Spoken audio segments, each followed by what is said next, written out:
La Coupe du Monde de rugby, vous le savez, bat son plein en France et on sent un vrai engouement pour ce sport dans le pays, y compris en Lorraine, qui n'est pourtant pas franchement une terre de rugby, Johan. Oui, la Lorraine qui compte moins d'une trentaine de clubs, mais avec les bons résultats de l'équipe de France ces dernières années, le nombre de licenciés ne cesse d'augmenter.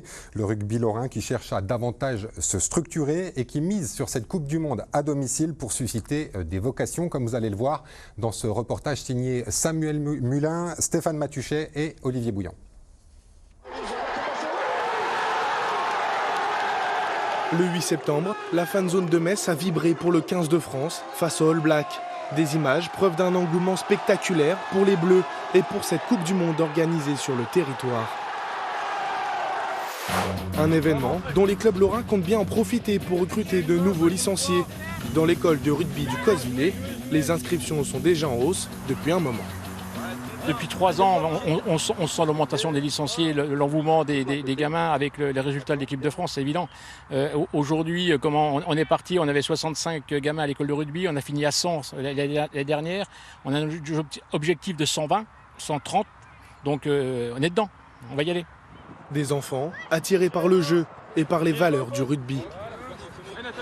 C'est ma première année et j'ai fait du rugby parce que ça me plaisait, les matchs, il y a du respect en plus et voilà. C'est un club, on est une équipe et j'aime bien l'ambiance comme ça, c'est super cool.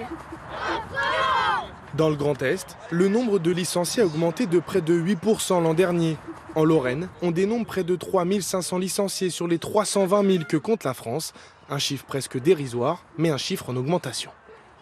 C'est vrai qu'avec la Covid, on a eu une baisse qui était de l'ordre de 35 à 40% de diminution.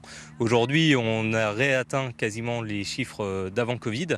Et là où, par contre, c'est très intéressant, c'est que des catégories comme les féminines ont augmenté de 12%. On bloque.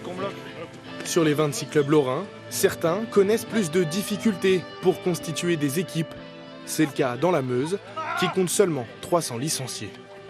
Par exemple, à Verdun, on a très peu d'écoles supérieures. Donc, en fait, il y a énormément de jeunes après le bac qui partent en études. On a du mal à garder en fait, nos joueurs au centre de Verdun, quoi. Essayer d'arrêter de mettre en avant cet esprit combat en fait, qu'on a au rugby, ce qui n'est pas forcément toujours vrai. En fait. Pour encourager le développement du rugby en Lorraine, les dirigeants entendent mieux former les éducateurs et continuer à promouvoir la discipline. Il faut continuer de travailler, de travailler dans les quartiers, dans les lycées, dans les écoles, se structurer davantage que nous le sommes. On a des bénévoles courageux, mais il en faudrait plus, voilà. En 2018, le succès de l'équipe de France de foot à la Coupe du Monde a permis l'arrivée de 60 000 nouveaux licenciés. Avec des millions de téléspectateurs et peut-être une victoire des Bleus en finale, le rugby lorrain espère que l'engouement populaire pour cette Coupe du Monde va susciter des vocations.